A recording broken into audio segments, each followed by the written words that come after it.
사도신경으로 우리의 믿음을 고백하며 삼위일체 하나님께 주일 오부 예배를 올려드리겠습니다. 전능하사 천지를 만드신 하나님 아버지를 내가 믿사오며 그 외아들 우리 주 예수 그리스도를 믿사오니 이는 성령으로 잉태하사 동정녀 마리아에게 나시고 본디오 빌라도에게 고난을 받으사 십자가에 못 박혀 죽으시고 장사한 지 사흘 만에 죽은 자 가운데서 다시 살아나시며 하늘에 오르사 전능하신 하나님 우편에 앉아 계시다가 저리로서 사는 자와 죽은 자를 심판하러 오시리라. 성령을 믿사오며 거룩한 공예와 성도가 서로 교통하는 것과 죄를 사하여 주시는 것과 몸이 다시 사는 것과 영원히 사는 것을 믿사옵나이다. 아멘.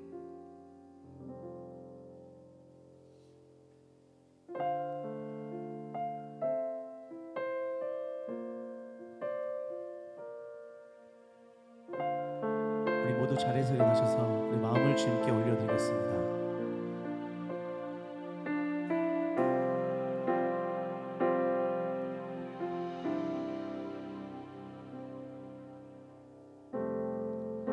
주님 손에 맡겨드리니 나의 삶 주님께 주님 손이 나의 삶 붙드네 나 주의 것 영원히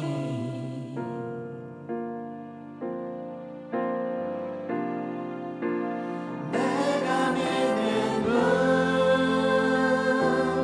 예수 내가 속한 분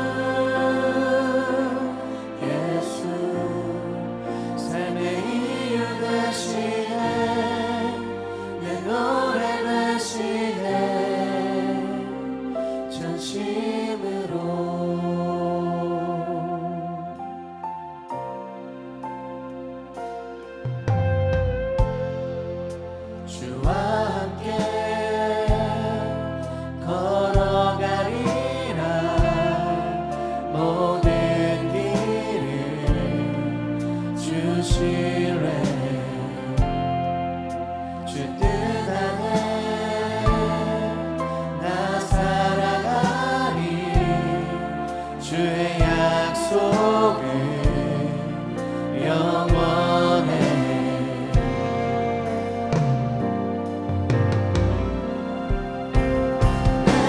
믿는 분 예수 내가 속한 분 예수 삶의 이유 되시네 내 노래 되시네 내가 믿는 분 예수 내가 속한 분 예수 삶의 이유 되시네 내 노래 되시네 전심으로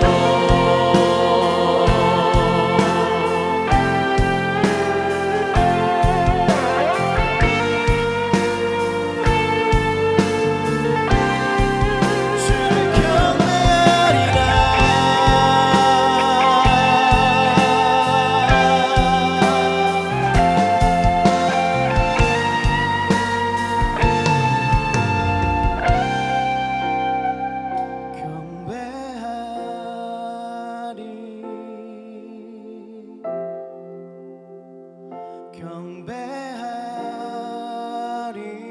경배하리라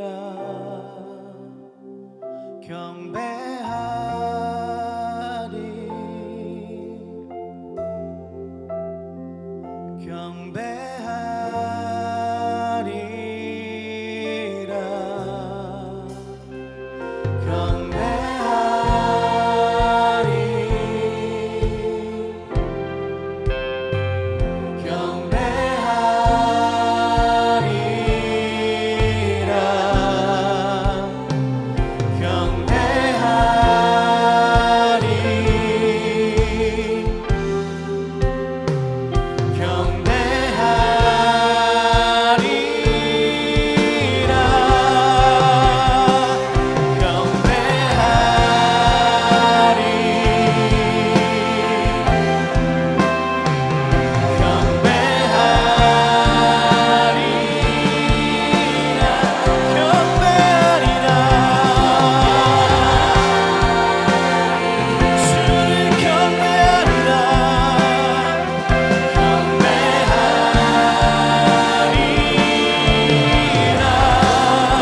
진심으로. 아멘. 우리 주님만이 우리 삶의 이유 되십니다. 우리 오직 의지할 분 주님 한 분님을 고백합니다. 할렐루야.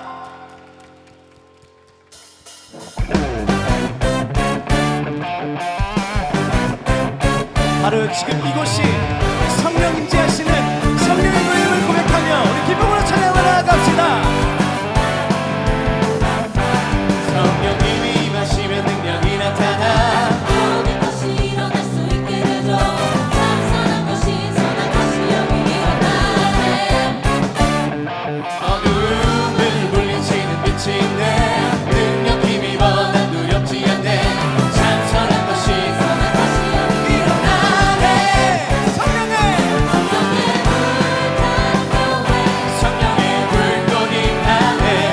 온 마음 다하여서 주 이름 높이세. 우리의 마음 불타네. 그 빛을 전하기 위해 주를 위한 성령의 불 다시 한번 고백합니다. 성령님이 임하시면 성령님이 임하시면 능력이 나타나 모든 것이 일어날 수 있게 되죠. 참 선한 것이 선한 것이 여기 일어나네. 어두움을 물리치는 빛이 있네. 능력 힘입어 난 두렵지 않네. 참 선한 것이 선한 것이 여기 일어나네. 성령의 불타는 교회 성령의 불꽃 임하네. 마음 다하여서 주 이름 높이세. 우리의 마음 불타네. 그 빛을 전하기 위해 사랑의 불꽃 전하세. 주를 위한 성령의 불 성령의 불타는 교회 성령의 불타는 교회 성령의 불꽃 임하네. 마음 다하여서 주 이름 높이세. 우리의 마음 불타네. 그 빛을 전하기 위해 사랑의 불꽃 전하세. 주를 위한 주를 위한 성령의 불타는 교회 This is church on fire. This is church on fire. This is church on fire. This is church on fire. This is This is church on fire. This is church on fire. this is church on fire. This is 성령의 성령의 불 불타는 교회 성령의 불꽃 임하네. 온 마음 다하여서 주 이름 높이세. 우리의 마음 불타네. 그 빛을 전하기 위해 사랑의 불꽃 전하세. 주를 위한 다시 성령의 한번 우리의 마음 불타네. 우리의 마음 불타네. 그 빛을 전하기 위해 사랑의 불꽃 전하세. 주를 위한 성령의 불타는 교회 마음 주께 마음 불타네. 그 빛을 전하기 위해 사랑의 불꽃 전하세. 주를 위한 주를 위한 성령의 불타는 교회.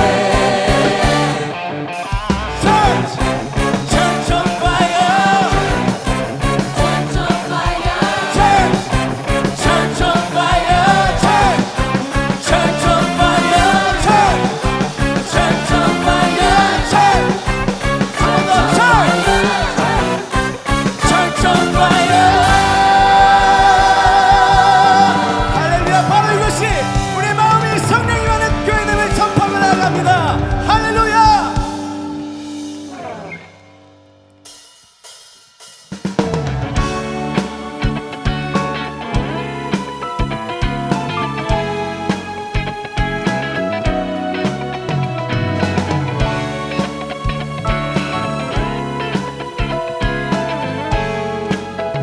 내 마음 다해 주 이름 찬양해. 주 사랑 깊어 말로 다 못하네. 주 앞서가며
주시옵소서.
빛으로 비춰주시옵소서. 우리 주님이 필요하니 주님 우리가 주님께 한 걸음 더 나아가는 예배 될 수 있도록 주여 우리 이끌어 주시옵시고 우리 가운데 임자하여 주시옵소서. 성령님 하는 예배 될 수 있도록 주여 함께하여 주시옵소서. 우리 시간 주님의 이름 부르며 통성을 기도하며 나가겠습니다. 주여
충만하신 하나님, 거룩하고 복된 주일 주께서 예배하신 아름다운 하나님 전에 나와 찬양하고 예배드리며 생명의 역사와 참된 소망을 나누게 하시니 감사합니다. 이 시간 예배를 통해 하나님의 사랑하심과 예수님의 십자가의 은혜로 구원해 주신 자녀임을 믿는 믿음을 더하여 주시고 성령으로 충만케 하사 용서와 사랑이 있게 하여 주시옵소서. 용서의 하나님, 지난 한 주간의 삶을 회개합니다. 우리의 죄를 버리고 하나님을 가까이 하는 저희 모두가 되게 하여 주시옵소서. 살아가는 삶의 현장에서 예수님을 닮아 사랑을 실천하는 통로가 되기를 원하면서도 나의 고집과 욕심으로 순종하지 못했고 마음속에 나 자신으로 가득하여 겸손하지 못했음을 고백합니다. 주님, 언제나 나보다 남을 먼저 섬기고 말씀에 따라 순종하며 실천하는 주와 함께 동행하여 승리하는 삶을 살아가는 저희 모두가 되게 하여 주시옵소서. 치유와 회복의 하나님, 자연재해와 전염병, 전쟁과 테러로 고통을 당하는 이웃들을 위해 기도합니다. 주님의 온전한 사랑을 부어주시고 불안과 두려움 속에 신음하는 이들이 소망으로 일어나는 치유를 경험케 하시고 대립하는 이들이 화해하는 회복의 역사가 있게 하시어 세계 곳곳 온 세상에 진정한 평안과 평화가 임하게 하여 주시옵소서. 광림의 제단을 세우시는 하나님, 부욕케 하시는 예수의 생명을 열방에 증거하는 능력의 교회가 되게 하여 주심에 감사합니다. 이끄시는 담임 목사님의 신혼의 강건함을 지켜주시고 광림교회의 모든 기관과 부서, 속회와 선교회, 지교회와 선교지를 통해 예수님의 십자가의 사랑을 만나고 전하여 한국교회와 세계 선교의 회복과 부흥의 역사가 일어나 하나님의 나라가 세워지게 하여 주시옵소서. 광림교회 청년부를 이끄시는 하나님, 광림교회 청년부 가운데 주의 사랑과 은혜가 가득하게 하여 주시옵소서. 우리 청년들 주님을 사랑하며 주님의 말씀을 사모하게 하여 주시고 주일 성수를 지켜 하나님 안에서 깨어있는 자, 믿음이 견고한 자, 하나님 사랑을 실천하고 이웃 사랑을 실천하는 자로 감사하며 하나님께 영광 돌리는 모두가 되게 하여 주시옵소서. 주님, 해외 선교를 준비하고 있습니다. 해외 선교 선교팀을 통해 주님의 뜻과 사랑을 전하고 신앙 회복과 주님께서 이루고자 하는 비전이 성취되게 하여 주시옵소서. 이 시간 예배를 위해 기도합니다. 말씀을 전하시는 목사님께 성령의 충만함을 부어주시고 귀한 생명의 말씀에 저희 모두 순종하는 마음을 주시어 듣는 것에서 그치는 것이 아니라 우리의 삶에서 실현해 나갈 수 있는 은혜를 더하여 주시옵소서. 오늘도 주님께 드린 예배를 위해 각자 맡은 자리에서 봉사의 기쁨으로 수고하는 모든 손길을 기억하여 주시며 우리의 소망 되시고 사랑 되시는 예수 그리스도 이름으로 기도합니다. 아멘. 하늘에 계신 우리 아버지여, 이름이 거룩히 여김을 받으시오며 나라에 임하옵시오며 뜻이 하늘에서 이룬 것 같이 땅에서도 이루어지이다. 오늘날 우리에게 일용할 양식을 주옵시고 우리가 우리에게 죄 지은 자를 사하여 준 것 같이 우리의 죄를 사하여 주옵시고 우리를 시험에 들게 하지 마옵시고 다만 악에서 구하옵소서. 대개 나라와 권세와 영광이 아버지께 영원히 있사옵나이다. 아멘. 오늘 하나님께서 우리에게 주신 말씀은 요한복음 2장 1절에서 11절까지의 말씀입니다. 사흘째 되던 날 갈릴리 가나에 혼례가 있어 예수의 어머니도 거기 계시고 예수와 그 제자들도 혼례의 청함을 받았더니 포도주가 떨어진지라. 예수의 어머니가 예수에게 이르되 저들에게 포도주가 없다 하니 예수께서 이르시되 여자여 나와 무슨 상관이 있나이까 내 때가 아직 이르지 아니하였나이다. 그의 어머니가 하인들에게 이르되 너에게 무슨 말씀을 하시든지 그대로 하라 하니라. 거기에 유대인의 정결 예식을 따라 두세 통 드는 돌 항아리 6이 놓였는지라. 예수께서 그들에게 이르시되 항아리에 물을 채우라 하신즉 아기까지 채우니 이제는 떠서 연회장에게 갖다 주라 하심에 갖다 주었더니 연회장은 물로 된 포도주를 맛보고도 어디서 났는지 알지 못하되 물떠온 하인들은 알더라. 연회장이 신랑을 불러 말하되 사람마다 먼저 좋은 포도주를 내고 취한 후에 낮은 것을 내거늘 그대는 지금까지 좋은 포도주를 두었도다 하니라. 예수께서 이 첫 표적을 갈릴리 가나에서 행하여 그의 영광을 나타내심에 제자들이 그를 믿으니라. 아멘.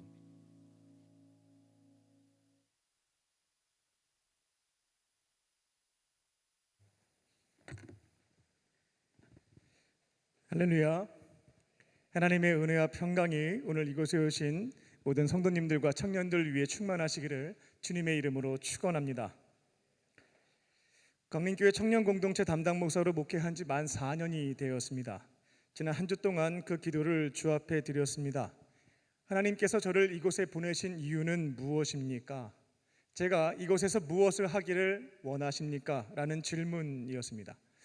이와 같은 질문을 던지는 데에는 다른 이유와 목적이 있지 않습니다.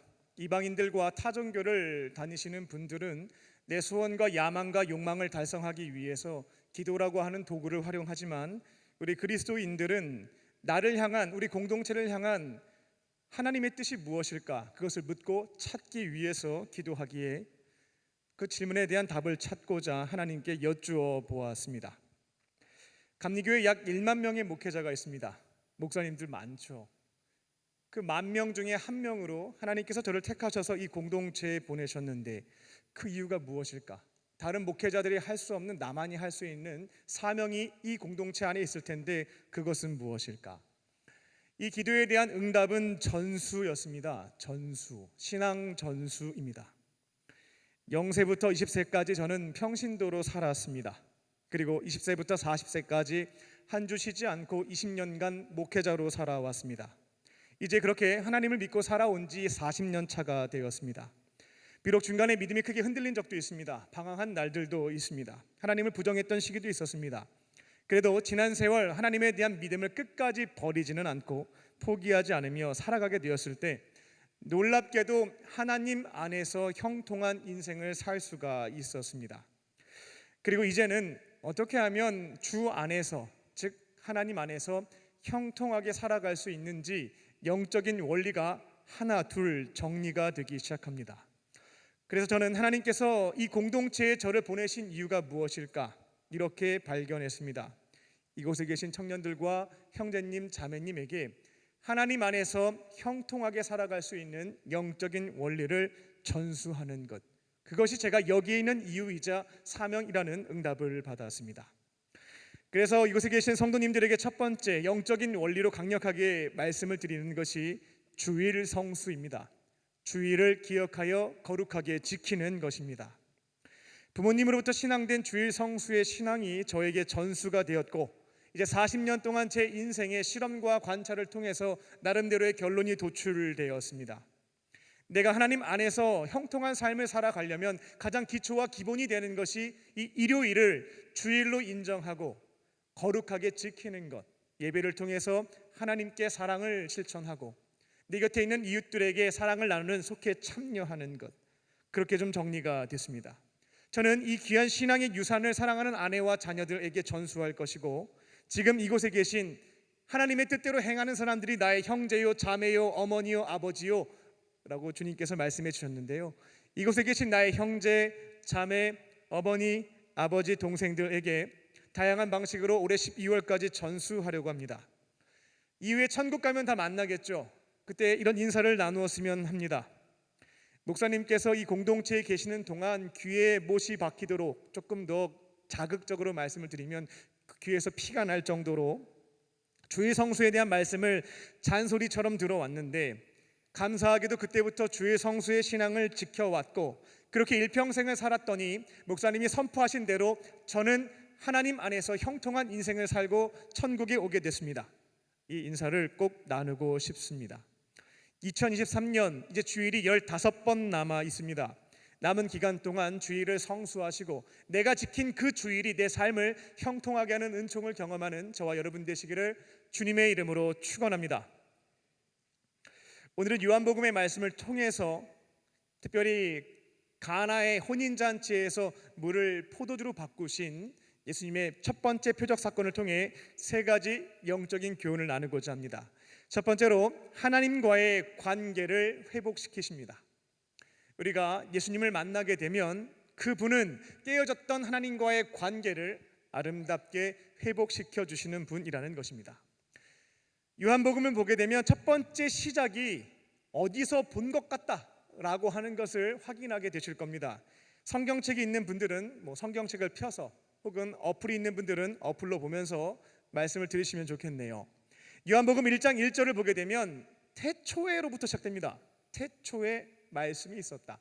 태초라고 하는 단어는 어디서 우리가 봤냐면 창세기 1장 1절에서 봤죠. 태초에 하나님이 천지를 창조했다. 요한복음이 창세기와 그 시작이 비슷하다라는 겁니다. 태초에 말씀이 있었대요. 여기에서 말씀이라고 하는 것은 예수님을 뜻합니다. 즉 태초에 말씀이 있었다라고 하는 것은 태초에 창조주 하나님만 계신 것이 아니라 그분의 아들이신 예수님도 함께 하셨다. 이 세상의 창조라고 하는 것은 하나님 혼자서 행하신 일이 아니라 그분의 아들이신 예수님, 성령님, 삼위일체 하나님이 함께 하신 일이다 라는 것으로 요한복음이 시작되는 것을 볼 수가 있습니다.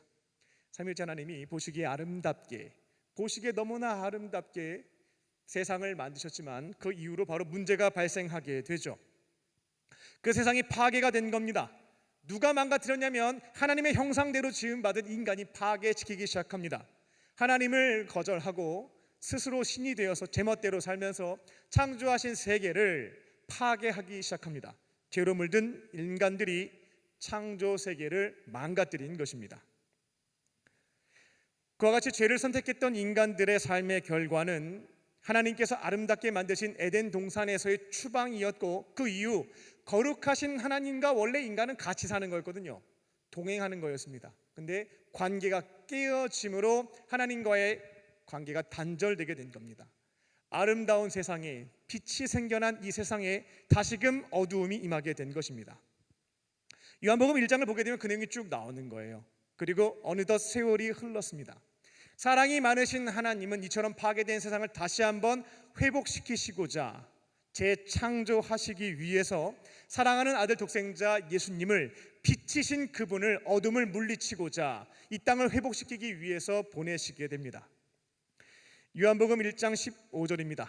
이제 망가질 대로 망가져버린 세상을 다시금 아름답게 회복시키시고자 재창조하시고자 그 사역이 시작되는 것입니다. 그렇게 요한복음 1장 15절부터 51절까지가 깨어진 세상을 다시 한번 재창조하기 위해 그분의 아들이신 예수님이 어떠한 일을 행하셨는지에 대한 기록이 나와 있습니다. 15절을 보게 되면 세례 요한이 등장하죠. 그때 시점은 월요일이라고 보시면 되겠습니다. 세례 요한이 하나님께서 아름답게 창조하신 세상이 우리 인간들의 죄로 인해서 망가지게 되었는데 이것을 회복하시기 위해서 구원자 그리스도를 보내게 되실 것이다 라고 하는 것을 예언하게 되죠. 그러니까 사람들이 그 말을 딱 듣고 세례 요한 당신이 바로 그 구원자 그리스도죠, 기름 부음 받은 사람이죠 라고 묻게 되는데 세례 요한은 거절합니다. 아닙니다. 나는 광야에서 외치는 소리에 불과하고 앞으로 오실 그리스도의 길을 예비하는 준비하는 사람에 불과합니다 라는 답변을 하게 되죠. 요한복음 1장 29절을 보게 되면 그 이튿날, 즉 화요일에 대한 기록이 있습니다. 세례 요한이 지목했던 메시아 구원자가 눈앞에 등장하게 되는데 그분이 바로 예수님입니다. 나사렛 목수 출신이었던 예수를 세례 요한이 저분이 바로 하나님께서 우리를 구원하시기 위해 깨어진 세상을 재창조하기 위해 이 땅에 오신 구원자 그리스도이십니다 라고 선포를 하게 되죠. 사람들이 도대체 무슨 근거로 저런 말을 하나 이제 생각을 하는 거예요. 그때 근거를 댑니다. 자기가 지금까지 많은 사람들을 물로 세례를 베풀었는데 유일하게 세례 베풀 때 하늘로부터 성령이 임재하는 사건이 있었다. 그 사건이 누구한테 일어났냐면 저 나사렛 예수에게 일어났다. 하나님의 영이 임하신 걸로 봤을 때 그가 바로 그리스도가 맞다라고 주장하게 됩니다. 35절입니다. 그 다음 날 수요일입니다. 예수님은 깨어진 세상을 재창조하시기 위해서 혼자 하시지 않거든요. 사람을 선발하십니다. 제자를 선택하시는 내용이 나오죠. 그렇게 1차 제자 선발의 내용이 기록되어 있습니다. 세례 요한이 다시 한번 예수님이 등장하니까 저분이 우리를 구원하시기 위해서 이 땅에 오신 하나님의 어린 양, 특별히 우리의 죄의 문제를 해결하기 위해서 속죄 양으로 죽게 될 하나님의 양 예수입니다 라는 것을 얘기하게 되죠. 세례 요한의 제자 중 두 사람이 그 얘기를 듣고 난 더 이상 세례 요한 제자 안 할래, 그럼 나는 저 메시아의 제자가 될래 해서 따라가게 되죠. 그렇게 예수님의 1차 제자 선발 내용이 기록되어 있습니다. 43절입니다. 또 이튿날입니다.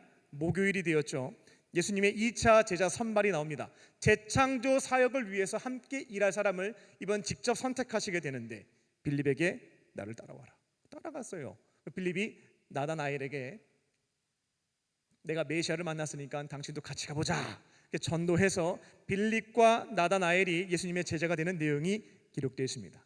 그리고 오늘 본문인 요한복음 2장 1절입니다. 그 시작이 어떻게 되어 있는가?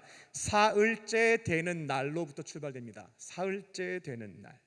그러면 아까까지 목요일이었잖아요. 금, 토, 일, 일요일이 시작된 겁니다.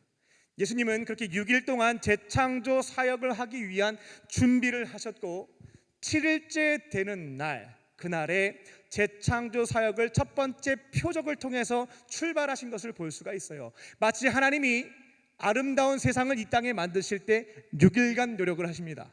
준비 과정을 6일간 가지시죠. 그리고 완성되었을 때 7일째 안식하셨습니다. 그렇게 이 땅 위에 완성된 하나님 나라가 출발됐죠. 깨어진 세상을 재창조하기 위해서 이 땅에 오신 예수님, 그분은 6일간의 준비를 마치셨고 7일째 되는 날 가나의 혼인잔치 표적을 통해 이 땅에서의 재창조 사역을 출발하시는 것을 볼 수가 있습니다. 여기에서 우리가 주목해서 봐야 될 점은 뭐냐면 이 재창조 사역의 내용이 무엇일까라는 부분인데 그 내용은 표적이 일어난 장소, 역사적 배경을 보게 되면 그 힌트를 딱 잡을 수가 있습니다. 예수님이 재창조 사역의 출발점으로 행하신 이 가나의 혼인잔치, 물을 포도주로 바꿨던 사건, 그 배경은 바로 결혼식장이었습니다. 혼인잔치 자리였던 거죠. 예수님은 특별히 재창조 사역의 첫 번째 시작을 알리는 표적을 혼인잔치에서 행하는 것을 통해서 중요한 메시지를 저와 여러분에게, 그 당시에 있었던 그리스도인들에게 알려주셨습니다. 앞으로 예수님께서 행하게 되시는 재창조 사역의 핵심은 무엇이냐? 깨어진 세상을 아름답게 회복하기 위해서 예수님께서 하실 일은 무엇인가? 그것은 바로 거룩하신 하나님, 나의 신랑 되시는 하나님과 이제는 죄인이 되어버린 신부인 나, 신랑이신 하나님과 신부인 우리가 다시 한번 결합하는 것, 깨어진 관계를 회복시키는 것, 그것이 바로 재창조 사역의 핵심임을 오늘 혼인잔치 비유를 통해서, 혼인잔치 표적을 통해서 말씀해 주신 것입니다. 그러면은 이 사람이랑 저 사람이 싸웠어요. 관계가 틀어졌어요. 이 관계 회복하는 거 쉽지가 않습니다. 엄청난 노력을 해도 이거 쉽지가 않습니다. 그러면 거룩하신 하나님과 죄에 빠져버린 인간의 그 관계를 어떻게 화해시킬 수 있을까? 이런 질문이 있겠습니다. 그 방법도 오늘 본문 속에서 말씀해 주고 계시죠. 오늘 본문 2장 1절의 첫 시작을 보게 되면 이거 되게 많이 들었는데 하는 표현이 기록되어 있습니다. 뭐냐면 사흘째 되는 날이란 표현입니다. 사흘째 되는 날. 우리가 예배 첫 시작할 때 사도신경으로 신앙 고백을 했죠. 그때 사흘째? 비슷한 말이 있었던 것 같은데 라는 기억이 어렴풋이 날 겁니다. 사도신경을 보게 되면 장사한 지 사흘 만에 다시 사셔서 라는 표현이 나옵니다. 장사한 지 사흘 만에 죽은 자 가운데서 다시 살아나셔서 죽은 지 사흘째 되는 날, 바로 그날 예수님께서 죽음을 이기시고 부활하신 날에 해당되는 거죠.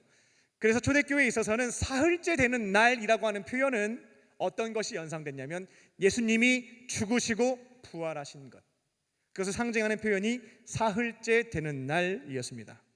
성령 하나님께서는 요한복음의 기자인 사도 요한을 통해서 우리에게 알려주시는 겁니다. 거룩하신 하나님과 깨어진 인간의 관계를 회복할 수 있는 방법, 이건 값싼 것으로 해결된 것이 아니에요. 공짜로 된 것이 아니다라는 겁니다. 엄청난 대가를 지불하고 하나님과 죄인인 인간의 관계를 회복시키신 분, 그분이 바로 예수님이시고, 그 방법은 십자가에 달려 죽으셨다가 부활하시는 것, 그 대속 사건임을 알려주고 있는 것입니다. 이 땅에 오신 하나님의 독생자 예수님은 죄인인 우리의 모든 더러움을 깨끗하게 씻어주시기 위해서 십자가에서 우리가 받아야 되는 죄의 형벌과 지옥의 저주를 대신 받아 주셨습니다. 오늘 세례 요한이 1장에서 얘기한 것처럼 우리의 죄값을 대신 감당하는 하나님이 인정하신 어린 양이 되어서 그 모든 아픔과 고통과 비참함을 다 받으셨다라는 겁니다. 그 은혜로 인하여서 이제 우리가 더러운 죄가 다 씻겨졌잖아요. 내 죄값을 예수님이 대신 받아주심으로 속량되었으니까요. 이제 우리는 거룩하신 하나님 앞에 나아갈 수 있게 된 겁니다. 값싼 은혜가 아니에요. 하나님의 아들의 목숨을 바친 그 십자가 대속의 결과로, 그 은혜로 거룩하신 하나님과 죄인인 우리, 그 관계를 회복해 주신 분이 바로 예수님이라는 것입니다. 이제 이곳에 있는 저와 여러분은 하나님께서 정해 놓으신 새로운 약속, 새로운 언약, 신약에 적용되는 사람들입니다. 예수님 탄생 이전에는 하나님이 옛날에 맺으신 언약, 계약서, 구약에 적용받는 사람들이었다라고 한다면 이제 이곳에 있는 저와 여러분은 신약, 새로운 언약에 적용받는 사람들입니다. 이 신약에 의하면 우리를 구원하시기 위해서 이 땅에 오신 예수님, 엄청난 값비싼 대가를 지불하심으로 우리의 죄를 다 속량해 주신 예수님, 하나님이 요구하시는 것은 딱 하나밖에 없습니다. 이 십자가 복음을 진리로 믿고 나를 위해 자신의 목숨을 바치신 예수님을 내 생명의 은인이죠, 이걸 구원자라고 표현합니다. 나의 구원자이신 예수님을 영접하는 자, 받아들이는 자, 내 삶의 주인으로 모시는 자들에게 모든 죄를 용서해주고 거룩하신 하나님의 자녀로 삼아주시겠다라고 약속하셨습니다. 신랑이신 하나님, 그분을 내 안에 모시고 하나님과 동행하는 삶, 날마다 잔치의 삶을 살아갈 수 있도록 약속해 주셨다는 것입니다. 요한복음 1장 12절입니다. 영접하는 자, 곧 그 이름을 믿는 자들에게는, 영접하는 자, 곧 그 이름을 믿는 자들에게는 하나님의 자녀가 되는 권세를 주셨다라고 합니다. 나를 구원하시기 위해서 십자가에 달려 죽으시고 부활하신, 사흘째 되는 날 다시 부활하신 그 예수님을 나의 구원자로 영접하시고 신랑이신 하나님과 관계도 회복하시고 잔치의 삶을 살아가는 저와 여러분 되시기를 주님의 이름으로 축원합니다. 두 번째로, 예수님은 인생을 새롭게 변화시키십니다. 우리 인생을 바꿔주실 수 있는 분, 그분이 바로 예수님이십니다. 3절을 보게 되면 예수님의 어머니 마리아, 예수님, 그분의 제자들이 함께 혼인잔치에 참여한 것을 보게 됩니다.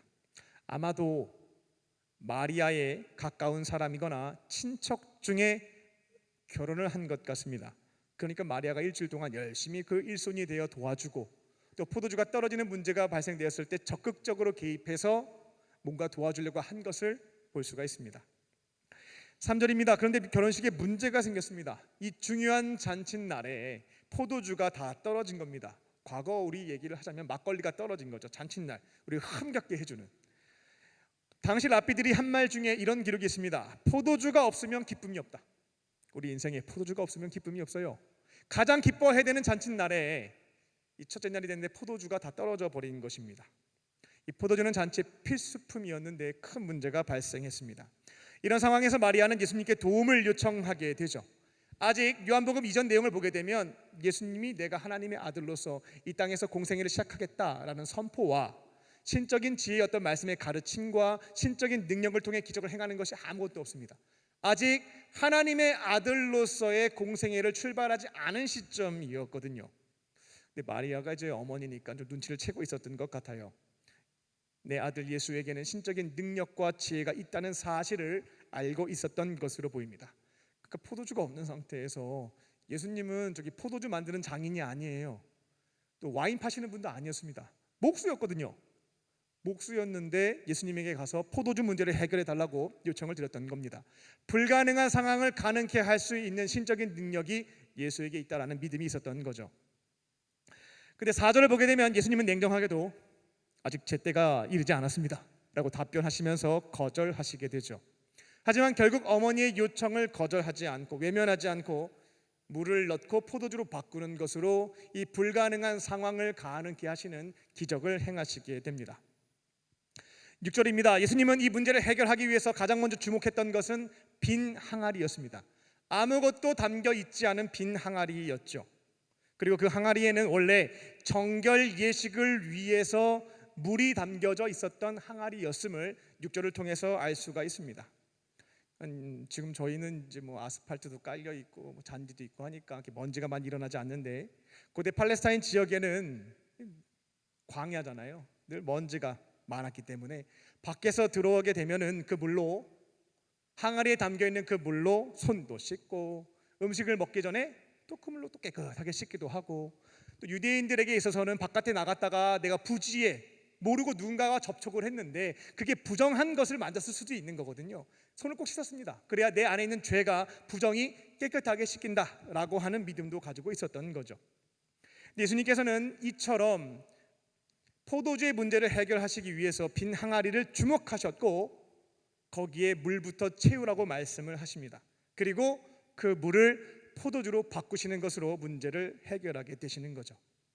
이전까지는 정결 예식을 위해서 물이 담겨 있었던 항아리, 물이 담겨 있었던 그 항아리를 이제 포도주가 담겨 있는 항아리로 바꾸신 것입니다. 상상을 해보겠습니다. 여기에 컵이 하나 있습니다. 이 컵이 어떠한 컵인지 규정하는 것은 컵의 모양새보다 그 안에 어떠한 내용물이 담겨 있느냐에 따라서 달라지게 됩니다. 여기에 물이 담겨 있으면 물잔이죠. 맥주가 담겨 있으면 맥주잔일 것이고요. 차가 담겨 있으면 찻잔이 될 겁니다. 여기에 와인이 담겨 있으면 와인잔이 될 것이고요. 이 컵의 성격을 규정하는 것은 그 모양새가 아니라 그 안에 담겨 있는 내용물에 달려 있다라는 겁니다. 예수님께서 오늘 기적을 행하실 때에 빈 항아리를 주목해서 보셨습니다. 이제 그 빈 항아리에 무엇이 담겨 있느냐에 따라서 정결 예식을 위해 사용되는 항아리가 될 수도 있는 것이고, 거기에 포도주가 담기게 되면 잔치를 위해서 사용되는 와인이 담겨 있는 항아리가 될 수도 있는 것이죠. 이곳에 있는 저와 여러분은 예수님을 믿기 전까지 어떠한 항아리였을까? 우리는 죄인 항아리였습니다. 죄인 항아리. 우리의 정체성과 모습은 죄인이었습니다. 그리고 항상 우리의 죄를 씻어내기 위해서 뭘 담아야 되냐면 죄를 깨끗하게 씻어주는 물을 담아야 하는 운명이었다라는 것입니다. 근데 이제 예수님이 그 물 담았던 죄인 항아리에 어떠한 것을 담아주시냐면 포도주를 채워주시게 됩니다. 포도주는 무엇을 상징하는가? 바로 예수님의 보혈의 피를 상징합니다. 저희가 성찬식을 거행할 때 예수님의 살을 상징하는 것이 떡이고, 우리를 위해서 피 흘려 돌아가셨는데 그 피를 상징하는 것이 포도주죠. 성찬식 때 떡과 포도주를 먹음으로 나를 위해 살이 찢겨주고 피 흘려 죽으신 예수님의 그 은혜를 기억하고 먹고 마심으로 그분을 내 안에 모시는 것이 성찬식 안에 담겨 있는 의미입니다. 이제 우리가 빈 항아리에 물을 채우지 않고 포도주를 채우게 되면, 즉 예수님의 보혈의 피를 우리 안에 채우게 되면 우리의 정체성, 우리의 성격이 달라지는 것입니다. 죄인 항아리에서 예수님의 피의 보혈을 믿고 그분을 채우게 되면 의인 항아리로, 하나님의 자녀라는 항아리로 신분이 바뀌게 되는 것입니다. 그리고 이 안에 무엇을 담고 있느냐에 따라 내 말과 생각과 행동이 결정되게 되죠. 내 안에 예수님을 가득 채우게 된다면 내 안에 계신 주님은 우리를 가만히 내버려 두시지 않습니다. 우리를 죄인 항아리에서부터 의인 항아리로 바꿔주신 뒤에 그에 걸맞는 삶을 살 수 있도록 도와주시는 거죠. 죄를 책망하심으로 죄를 줄여갈 수 있도록 행하시고, 우리 안에 있는 선한 일들을 행할 수 있도록 하나님이 기뻐하시는 일들을 마음의 소원을 남겨두시는 방식으로 행할 수 있는 능력을 부어주심으로 의인 항아리답게 살아갈 수 있도록 만들어주시는 분이 내 안에 계신 예수님이시다라는 겁니다. 요즘 그 고민을 많이 합니다. 어떻게 하면 오늘 하루 동안 목사답게 살 수 있을까라는 고민입니다. 그리고 이게 가장 잘 안 되는 공간은 어디일까라는 질문을 던져봅니다. 정답은 가정이죠. 가장 제가 목사답지 못한 말과 행동을 보이는 곳은 가정입니다. 그래도 교회 안에 있을 때에는 예배와 경건 생활과 다양한 목회 활동들을 하기 때문에 빈 항아리인 내 안에 예수님이 채워져 있어요. 내 안에 예수님이 계시니까 예수님 도움 덕분에 목사답게 그나마 생각하고 말하고 행동하고 수정할 수가 있는 것입니다. 가정에서는 제 빈 항아리에 예수님을 채우는 노력들을 하는 게 많지가 않거든요. 그러다 보니까 빈 항아리, 죄인의 모습이 그대로 나타난다는 겁니다. 가정에서도 목사답게 살아가려면, 나의 일상을 그리스도인답게 살아가려면 결국 내 안에 무엇을 채우냐가 중요한데, 가정에서도 내가 예수님을 채워야 되겠구나. 가족들과 함께 가정 예배도 드리고 성경도 읽는 시간을 갖고 기도도 하고 때로는 금식도 하고요. 그렇게 경건 생활도 하고 주님이 기뻐하시는 일, 선한 일을 행할 때 그 자리에 예수님이 계신다고 하셨으니까 선한 일들도 행하고요. 그러면 내가 하루 일상을 또 가정에 있는 공간에 있을 때에도 내가 목사답게 살 수 있겠구나 라고 하는 것을 다시 한번 깨우쳤습니다. 이 부분에 대한 답을 이번 주부터 찾아보려고 합니다. 그리고 기도하면서 나름 정리했던 것은 우선순위였습니다. 가정에서 있어서 나의 우선순위는 무엇일까? 여러분은 무엇입니까? 직장에서의 우선순위는 무엇입니까? 저는 가정에서 제 우선순위는 휴식이었거든요. 휴식. 그러니까 나머지가 다 밀려버리는 거예요. 그래서 가정에서 내 삶의 우선순위는 이번 주부터 포도주 채우는 거다. 나는 빈 항아리에 불과하고 여기에 뭐를 담느냐에 따라서 내 삶의 성격이 규정될 텐데, 나는 가정에서 사랑하는 사람들과 포도주 채우는 것, 예수님을 내 안에 채우는 것을 이번 주부터 시작해 봐야 되겠다. 이게 첫 번째 우선순위이다라는 것을 결단했습니다. 파송받은 삶의 자리에서 우리는 빈 항아리입니다. 여기에 무엇을 채우냐에 따라서 여러분이 그리스도인답게 변화의 길로도 걸어갈 수 있는 것이고, 아니면 죄인의 모습을 다시 한번 반복할 수밖에 없는, 답습할 수밖에 없는 운명에 처할 수도 있겠습니다. 나에게 주어진 일상 가운데 파송받은 그 자리에서 말씀과 기도 생활들, 다양한 경건 생활과 봉사활동들을 통해 내 안에 포도주이신 예수님을 가득 채우실 줄로 믿습니다. 그리고 그분과 함께 그리스도인답게 하나님의 자녀답게 살아가는 저와 여러분 되시기를 주님의 이름으로 축원합니다. 끝으로 체험이 있는 신앙인으로 세워주십니다. 우리가 예수님을 만나면 체험이 있는 신앙인으로 세워주십니다. 오늘 본문을 보게 되면 마리아도 한국에 계신 아주머니, 어머니들과 참 흡사하다라고 하는 생각을 하게 됩니다. 마리아는 지금 예수님에게 말도 안 되는 부탁을 했습니다. 잔치에 사용될 포도주가 다 떨어졌는데 그때 예수님께 도와달라고 요청을 하게 되죠. 아까 말씀드렸습니다만 예수님은 포도주 장인이 아니었습니다. 포도주를 많이 가지고 있는 사장님도 아니셨죠. 목수였습니다. 직업이 목수였어요. 그리고 이 많은 포도주를 한 번에 사올 수 있는 돈이 없어요.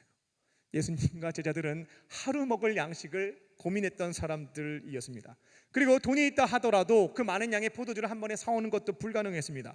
그런데 이 마리아가 예수님에게 이 문제 해결해 달라고 요청을 했던 겁니다. 예수님 입장에서는 굉장히 황당한 상황이었습니다. 그것도 어떻게 해요? 어머니가 얘기를 하는데. 그래서 완곡하게 돌려서 거절하시게 됩니다. 어머니, 아직 때가 이르지 않았어요. 하나님께서 아직 그 능력을 행하라고 말씀하신 그때 아직 이르지 않았습니다. 제가 이런 능력을 행할 때가 아닙니다 라고 답변을 드리게 되죠. 그런데 마리아는 재미난 점이 예수님이 분명히 안 된다라고 얘기했거든요. 안 들어요. 말을 했으면 오는 답변을 듣고 생각을 해봐야 되는데 일방통행인 겁니다. 도와달라고 한 뒤에 예수님은 안 된다고 얘기했지만 옆에 있는 사람들한테 이제 예수님이 해결해 줄 거니까 시키는 대로 그냥 다 하면 돼, 이러고 가버리는 거예요. 한국에 계신 어머니들과 일부 어머님들과 비슷한 모습이 있다라는 것을 좀 발견해 봤습니다. 마리아는 예수님의 답변에 대해서 신경 쓰지 않았고 곁에 있는 사람들에게 예수님이 어떠한 말씀을 하시든지 시키는 대로 하게 되면 이 문제가 해결될 것이다 라는 것을 알려주게 됩니다. 5절을 보게 되면 마리아가 하인들에게 명령한 것처럼 이제 개역 개정 성경은 번역을 했는데 원어를 보게 되면 이 노예들 아니에요. 그러니까 저희가 장례식이 있거나 결혼식이 있으면 그 잔치 도와주기 위해서 일꾼들이 있잖아요. 그 일꾼들입니다. 그들에게 부탁을 했습니다. 예수님이 시키는 대로 하면 이 문제가 해결될 것이다. 그들은 이후에 예수님의 말씀에 따라 그대로 행하게 되었고 놀라운 기적을 경험하게 되죠. 이곳에 계신 저와 여러분 중에는 이와 같은 질문을 갖고 계신 분들이 있을 겁니다. 나는 왜 오랫동안 교회를 다녔지만 신앙적인 체험과 간증이 하나도 없는 것일까? 하나님의 일하심, 하나님의 역사하심이라고 하는 것은 왜 내 인생 가운데 없는 것일까? 하나님은 나를 사랑하시지 않는구나, 나를 미워하시는가 보다, 이렇게 오해하시는 경우도 있는데, 하나님은 신약에 의하여 예수님을 나의 구원자로 믿는 자들을 가장 사랑스러운 자녀로 삼아주시고 그들에게 필요한 것을 채워주시는 분이십니다. 근데 왜 나는 체험이 없는 것일까? 저 사람은 있는데 왜 나는 없지? 라는 질문이 있을 겁니다. 이런 점들을 다시 한번 점검해 보셨으면 합니다. 하나님께서 내 삶에서 역사하신다라고 하는 기대가 내 안에 진짜 있는지 없는지를 체크해 보는 것입니다. 하나님께서 내 삶에서 개입하셔서 초자연적인 역사를 일으키실 수 있다라고 하는 기대나 믿음이 내 안에 진짜 있느냐라고 하는 것들을 생각해 보는 것입니다. 많은 경우 하나님의 역사하심과 일하심을 생각의 변화, 마음의 변화, 좋은 아이디어를 주시는 인사이트 정도로 제한하는 경향들이 있습니다. 어떤 문제가 발생했을 때 좋은 생각을 번뜩 이는 아이디어를 주셔서 문제를 해결하게 해주셔요. 하나님 살아계시죠? 내게 역사하세요. 제가 이렇게 살아가는데 내 죄를 책망하시는 걸 통해서요, 내가 죄를 고칠 수 있도록 도와주셨어요. 저 사람 제가 돕고 싶었는데 막 마음을 계속 주셔가지고 부담감을 주셔가지고 제가 선한 일을 할 수 있도록 해주셨습니다.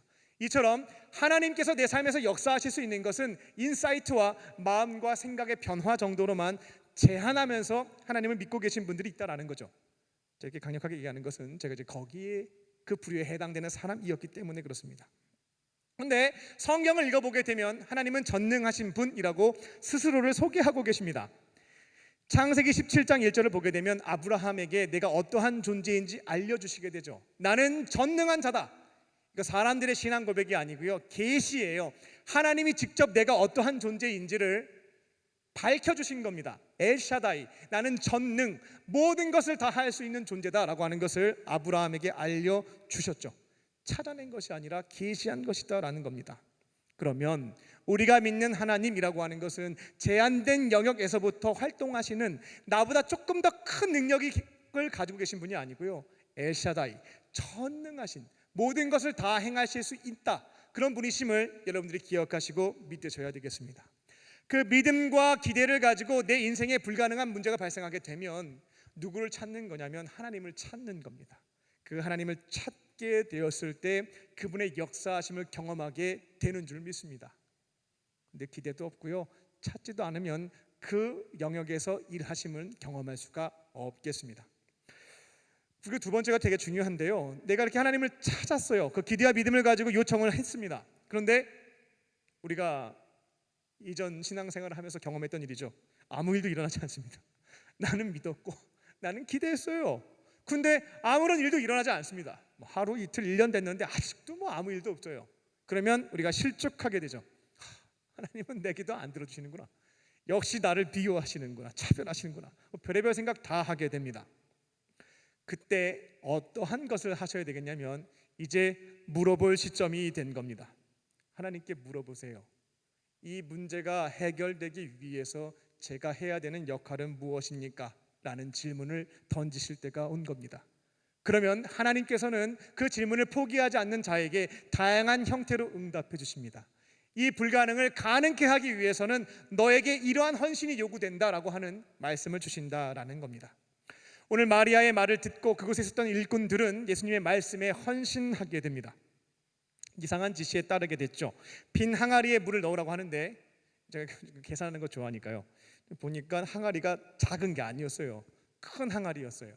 한 항아리에 물이 약 70리터에서 120리터가 들어가는 큰 항아리입니다. 근데 말씀을 보면 항아리가 6개예요. 야, 그럼 최대 120리터를 넣고 항아리가 6개면 720리터네. 우리 교회 지금 사무실에 가보게 되면 20리터 생수통을 맨날 이렇게 정수기에 꽂아 넣는데, 야, 이건 걸 36개를 꽂아 넣어야 되겠네. 야, 근데 그 당시에는 뭐 호숫가가 있어가지고 물 쫙 틀면은 이 호수로 물 짜자자자 흘러가고 채우는 게 아니잖아요. 우물가에 가가지고 물 떠야 되잖아요. 떠서 가지고 와서 항아리에 720리터를 채워야 되는 거예요, 이 일꾼들이. 힘들었겠다. 우리가 이런 말 하잖아요. 잘못하면 허리 나간다고. 엄청난 헌신을 요구하셨구나 라고 하는 것을 찾아볼 수가 있었습니다. 그들은 예수님께서 이 기적을 행하기 위해서 헌신을 요청하게 되었을 때 피하지 않았습니다. 나에게 주어진 것, 마리아가 이야기했던 것처럼 사람을 통해서 듣게 된 하나님의 말씀을 믿고 그대로 헌신했다라는 겁니다. 그리고 이제 빈 항아리에 물을 다 채웠어요. 그러면은 적어도 주문 정도는 외워주셔야 돼요. 아니면 쫙 이런 거는 하셔야 이게 물이 포도주로 바뀌었겠구나 라는 생각 정도는 할 수가 있는데, 본문을 보게 되면 물을 다 채운 다음에 그곳에 있는 일꾼들에게 이렇게 말씀하십니다. 고생했다고, 이제 거기 있는 물 떠다가 갖다 주라고 얘기하는 거예요. 여기에는 용기가 필요한 거죠. 우스운 사람 될 수 있는 거거든요. 이거 무슨 주문도 안 해오셨고 제스처도 하신 적이 없는데 그냥 물인데 이거를 가져다 주면 포도주가 된다고 하니까 이거는 용기를 가지고 결단해야지 할 수 있는 일이었다라는 겁니다. 아이, 말도 안 돼요. 누구 창피 떨 일이 있냐고, 나 안 하겠다라고 하면 오늘 본문에 기록된 일꾼들은 하나님이 내 삶에 역사하시는 그 체험과 간증을 얻을 수 없었겠죠. 그들은 주시는 말씀에 따라 헌신했고 용기를 가지고 반응했을 때 내 삶에 역사하시는 하나님의 능력을 체험할 수 있었다라는 것입니다. 우리의 삶의 자리에서 나는 왜 간증과 체험이 없을까라는 질문 20대 때 많이 던졌습니다. 나중에 한 가지 발견하게 된 것이, 가만히 보니까 제가 할 수 있는 것만 했더라고요. 누가 부탁을 하든 어떤 요청이 있든 제가 생각해 봤을 때 내 능력으로 할 수 있는 건 했습니다. 근데 할 수 없는 건 안 했습니다. 하고 싶은 것은 했습니다. 하기 싫은 것은 안 했습니다. 그러니까 무슨 일을 하든지 내가 할 수 있는 일, 내가 좋아하는 일만 하니까 내가 다 처리할 수 있는 거예요. 하나님 찾을 이유도 없고 하나님이 일하실 공간도 없습니다. 내 능력으로 다 처리할 수가 있는 거니까요. 여러분 중에도 그런 경우가 있을 것 같습니다.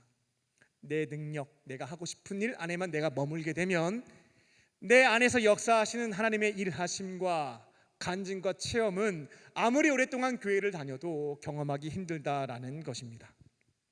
하나님께서 내 삶에서 말씀하시는 것들, 비록 내 능력 바뀌고 불가능해 보이는 일이라 할지라도 하나님께서 기뻐하시는 일이고 나에게 말씀하신 것이 맞다는 확신을 주신다면 불가능해 보여도 도전하는 거죠. 그때 우리가 간절하게 하나님 붙잡는 거거든요. 그 자리에서 하나님의 능력을 간구하는 거거든요. 거기에서 주시는 말씀에 반응할 때에 하나님의 일하심을 경험하게 될 줄로 믿습니다. 말씀을 맺겠습니다. 우리가 예수님을 만나게 되면 다양한 은혜를 경험하게 됩니다. 거룩하신 그 하나님, 신랑이신 그분과 잔치를 날마다 열어가는 그 행복을 누리고자 하신다면 예수님께 찾아가실 줄 믿습니다. 빈 항아리에 불과한 내 안에 무엇을 채우느냐가 오늘 하루의 내 삶을 결정짓는 가장 중요한 원인에 해당되겠습니다. 어느 곳에 있든지 내 안에 예수님을 가득 채울 수 있는 것들을 우선순위로 붙잡고 지켜가실 줄 믿습니다. 삶의 자리에서 응답이 없다고 낙심하지 마시고요. 질문 던지시고 주시는 말씀에 헌신하고 용기 있게 반응하심으로 간증과 체험이 넘쳐나는 저와 여러분 되시기를 주님의 이름으로 축원합니다. 기도하겠습니다. 살아계신 하나님, 내 안에 계신 주님과 풍성한 교제를 나누며 동행하는 삶의 기쁨을 누리길 원합니다. 어느 곳에서 무엇을 하든지 내 안에 예수님으로 가득 채울 수 있게 하여 주시고 이제 주님과 함께 동행하면서 나에게 역사하시는 하나님의 은혜를 날마다 경험하며 매일의 잔치를 경험하는 우리 모두가 되게 하여 주시옵소서. 그렇게 하실 줄 믿고 감사드리오며 예수님의 이름으로 기도합니다. 아멘. 오늘 주신 말씀 기억하며 주 안에서 내 영혼 함께 찬양하시겠습니다.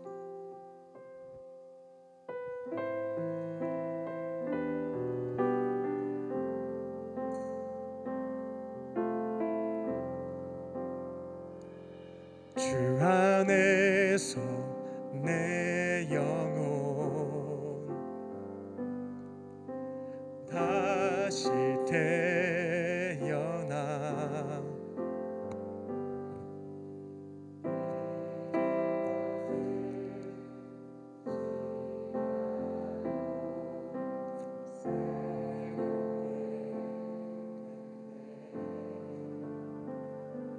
죄로 물든 내 모습 예수와 함께 죽고 부활 생명 내 안에 새로운 삶이 열렸네.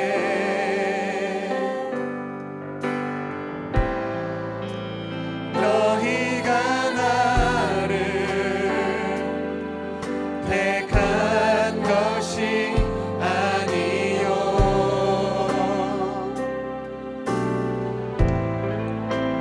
내가 너희를 택하여 세웠나니 오직 내 안에 오직 내 속에 그리스도가 사네. 오직 내 삶에 오직 내 맘에 그가 주인 되셨네. 오직 내 안에 오직 내 속에 그리스도가 사네. 오직 내 삶에 오직 내 맘에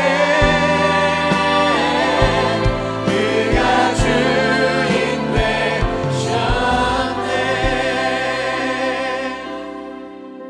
이 시간 각자에게 주신 말씀 붙잡고 기도하는 시간 갖겠습니다. 우리 1분간 침묵하며 지금 이 자리에 계시는 하나님께서 나에게 말씀해 주실 것을 믿고 그분의 음성을 들어보겠습니다. 하나님, 제가 이번 한 주 동안 지켜가야 될 말씀은 무엇입니까? 라는 질문을 한번 던져보시고요. 주시는 생각, 마음, 장면들을 경험하시면 되겠습니다. 1분간 침묵하며 내게 주시는 레마의 말씀, 그분의 음성을 듣겠습니다.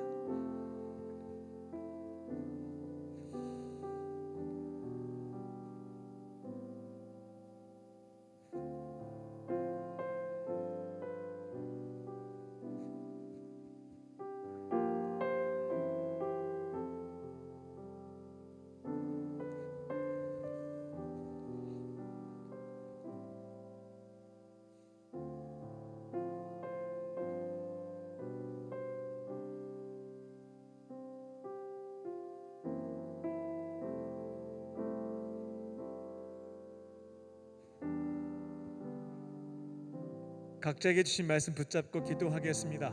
한 주간 어떻게 살아갈 것인가, 그 결단의 내용을 가지고 기도하시면 되겠습니다. 이 시간 주여 한번 부르시고 우리 통성으로 주 앞에 기도하겠습니다. 주여,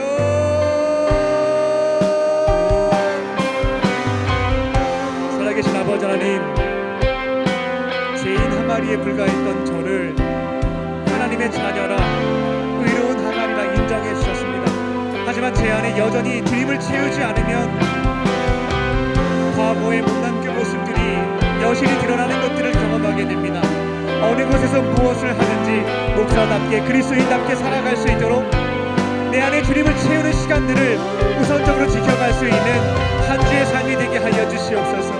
교회에 있든지 가정에 있든지 어느 곳에서 무엇을 하든지 내 삶의 가장 중요한 우선순위는 빈 항아리인 내 안에 예수님을 채우는 것임을 잊지 않게 하여 주시고, 나의 도도 되시자 내 삶의 구원자 되시는 예수님을 내 안에 가득 채우고 주와 함께 동행하는 삶의 기쁨 누리게 하여 주시옵소서. 주님께서 다양한 통로로 나에게 헌신을 요구하신다면, 믿음의 반응을 말씀하신다면 용기를 가지고 결단케 하여 주시고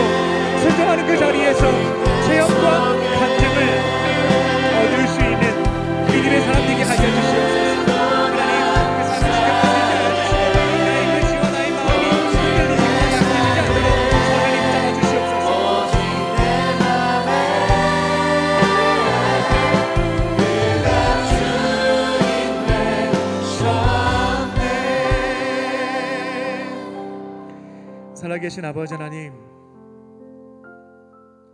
저희들은 빈 항아리입니다. 죄인 항아리입니다. 예수님의 십자가의 공로로 의인 항아리로 인정받았지만 내 안에 예수님을 채우지 않았을 때 이전에 나의 못난 모습이, 내 못난 자아가 활기치며 돌아다니는 것을 보게 됩니다. 어느 곳에서 무엇을 하든지 빈 항아리에 예수님으로 가득 채울 수 있게 하여 주사 이제는 주와 함께 변화의 길로 걸어가게 하여 주시옵소서. 도무지 해결되지 않는 나의 삶의 문제 앞에서 내가 감당해야 될 헌신과 믿음의 반응은 무엇인지 용기를 내어 묻게 하여 주시고, 다양한 통로를 통해서 주님 말씀하실 때면 성령과 함께 실천할 수 있게 하여 주사 이제는 그 자리에서 역사하시는 하나님의 은혜를 경험하는 체험이 있는 신앙인들 되게 하여 주시옵소서. 그 삶을 지키시고 인도하실 것을 믿사오며 살아계신 예수님의 이름으로 감사하며 기도 올리옵나이다. 아멘. 우리에게 말씀을 주신 주님께 감사의 박수 올려드리겠습니다.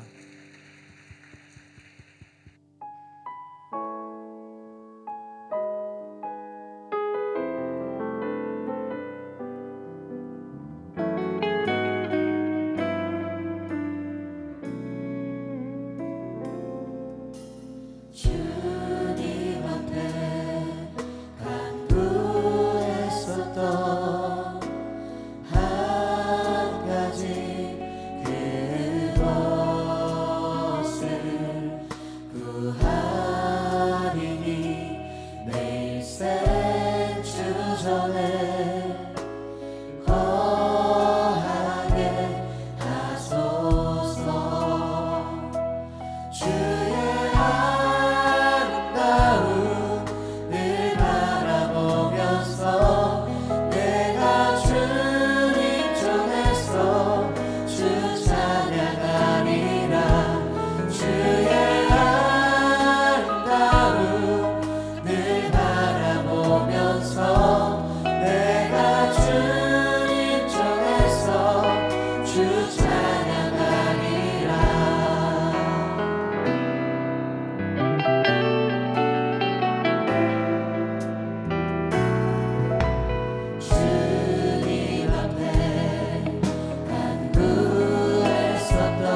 살아계신 하나님, 이 시간 삼위일체 하나님께서 우리에게 주신 놀라운 은혜와 사랑을 기억하며 우리에게 있는 소중한 향유옥합을 주 앞에 가져와 올려드립니다.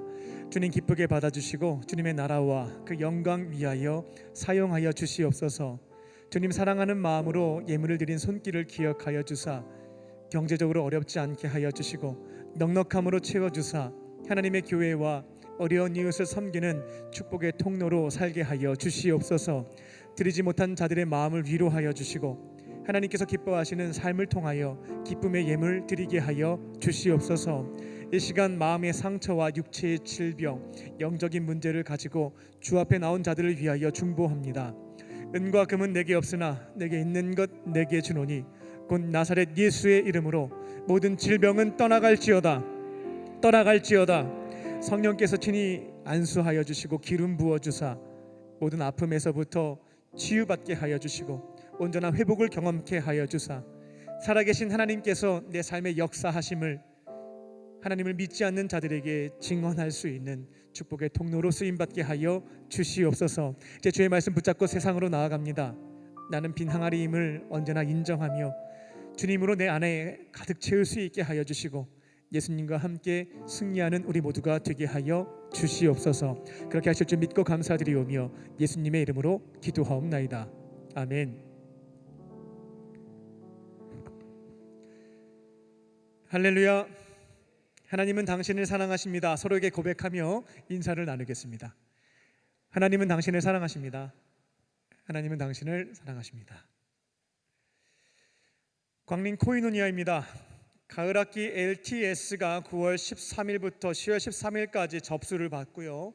10월 첫 주부터 11월 28일까지 8주 동안 개강됩니다.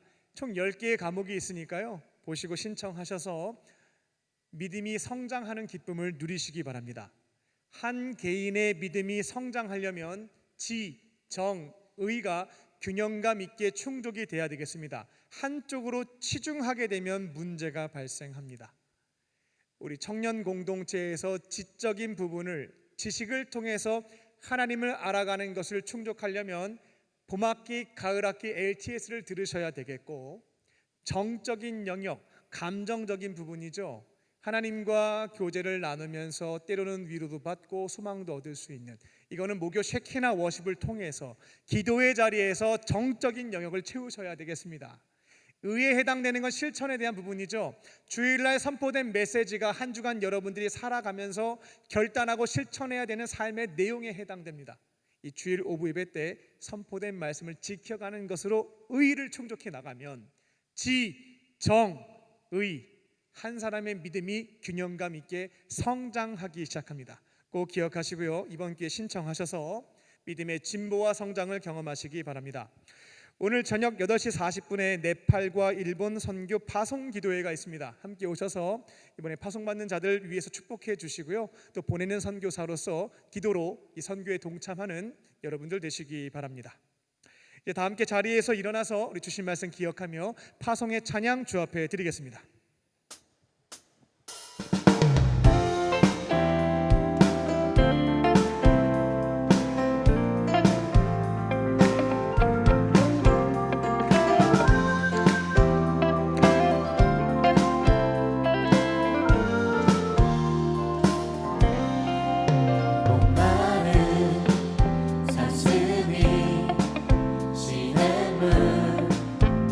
찾아 헤매는 내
이제는 우리 주 예수 그리스도의 은혜와 아버지 하나님의 크신 사랑하심과 성령님의 함께하심이 내 안에 예수님으로 가득 채우고 삶의 현장에서 승리하는 삶을 살기로 결단한 모든 믿음의 형제 자매와 청년들 머리 위에 지금부터 영원토록 함께 하시기를 간절히 축원하옵나이다.